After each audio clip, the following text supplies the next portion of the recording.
Cécile Gallo-Selva fait partie de ces femmes qui embarquent les autres dans sa réussite.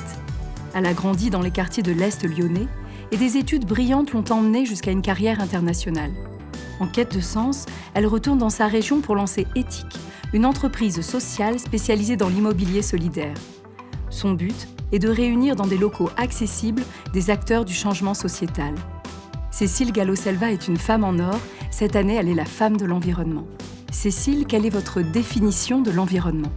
Alors l'environnement, pour moi, c'est extrêmement vaste. Je crois qu'on est tous connectés sur cette terre. Et puis dans mon travail, plus précisément et de façon plus pratique, l'environnement, c'est quelque chose qui nous tient à cœur. Et dans chaque activité, chaque décision que l'on prend, on prend en compte l'impact qu'on peut avoir sur l'environnement. Je le revendique souvent, en fait, je suis issue des quartiers est de Lyon, donc quartier HLM. C'est là où j'ai pris conscience de l'importance de l'équité et de la justice sociale. J'ai vraiment eu une révélation quand je suis partie faire mon MBA à Oxford, où j'ai découvert la notion de social business.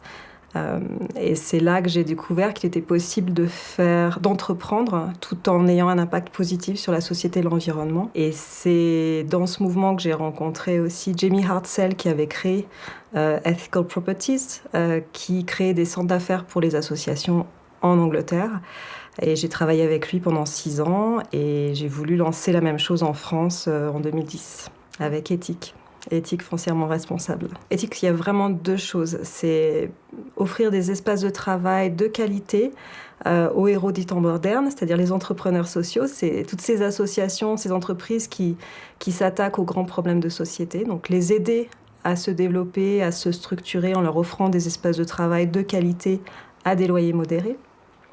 Et puis aussi participer au mouvement de la finance solidaire. Ma touche personnelle, je pense que j'ai eu très à cœur de mettre le siège de ma société à Vaux-en-Velin, donc qui est dans un quartier est de Lyon, et de vraiment faire attention à la diversité lors des recrutements. Donc finalement, pour moi, le développement durable, il y a l'environnement, il y a le solidaire, il y a vraiment tout. Je suis mal quand je vois des injustices. Je sais que je ne peux pas m'attaquer à tout. Mais de sentir qu'au moins, je fais ma part, c'est très satisfaisant. Et je crois qu'on a tous moyen d'influer ce qu'on fait.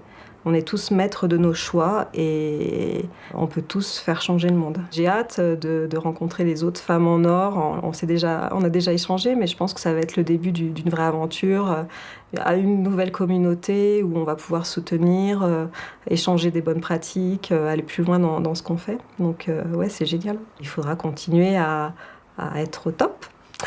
Pour incarner tout ce que Femmes en Or représente. Je pense que être femme en or de l'environnement, c'est génial. Et en plus, être, je ne sais pas si on peut dire parrainée, mais par la SNCF, c'est vraiment très cohérent avec mon parcours. Je suis sûre qu'on a plein de synergies à faire ensemble. Et donc, ouais, je suis très fière aussi d'être parrainée par la SNCF.